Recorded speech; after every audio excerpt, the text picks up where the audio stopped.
Salut les amis, on se retrouve aujourd'hui pour le nouveau book haul qui sera celui du mois de mars. J'ai aussi gagné un concours, voilà, j'ai eu beaucoup de chance en ce début d'année puisque j'ai gagné un deuxième livre. Il s'agit de La Ville des Mystères, écrit par Julien Hurt. Alors je suis désolée si je prononce pas du tout son prénom comme il faut, je le prononce Hirt, je ne sais pas, et donc paru aux éditions du Héron d'Argent. Donc en fait il s'agit d'une saga qui s'appelle Merveilles du monde hurlant, et donc La Ville des Mystères c'est le tome 1, et franchement le synopsis est complètement loufoque, autant que la couverture que vous pouvez voir, et qui est juste totalement splendide. Moi je suis complètement fan, la couverture m'avait carrément fait craquer. Et donc eh bien en fait le résumé aussi, c'est tellement loufoque que je préfère vous lire la quatrième de couverture parce que je ne saurais pas lui rendre justice en fait. Un petit conseil, même si vous en voulez à la terre entière, si un gros poisson rouge flotte peinard dans votre rue, ne le suivez surtout pas. Moi, Tim Keller, 16 ans et un peu paumé, ça a été la pire erreur de ma vie. Résultat, je me retrouve piégée dans un monde rempli de magiciens, de filles plantes incroyablement agaçantes et de chevaliers luminards. Ici, à Entremer, tout le monde me prend pour une dangereuse révolutionnaire.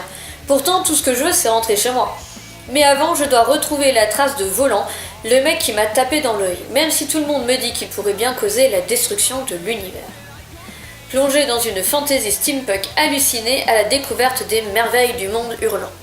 Alors voilà, il faut vraiment accrocher ce genre de livre un petit peu loufoque. C'est clair que tout a l'air loufoque, mais moi perso ça m'attire. L'objet livre il est juste somptueux.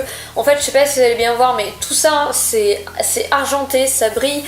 Idem pour le titre ici qui brille et qui est en relief.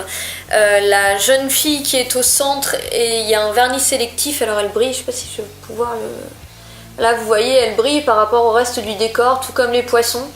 Hop, ils sont vernis sélectifs, franchement quand vous l'avez dans les mains c'est une pure merveille. Ils font un travail éditorial de malade.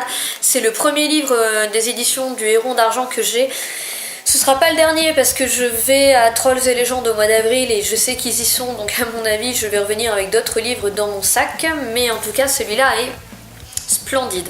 À l'intérieur, les débuts de chapitre, c'est pareil, c'est hyper bien travaillé, vous avez des petits dessins, vous retrouvez des petits dessins entre chaque sous-chapitre, donc c'est assez sympa.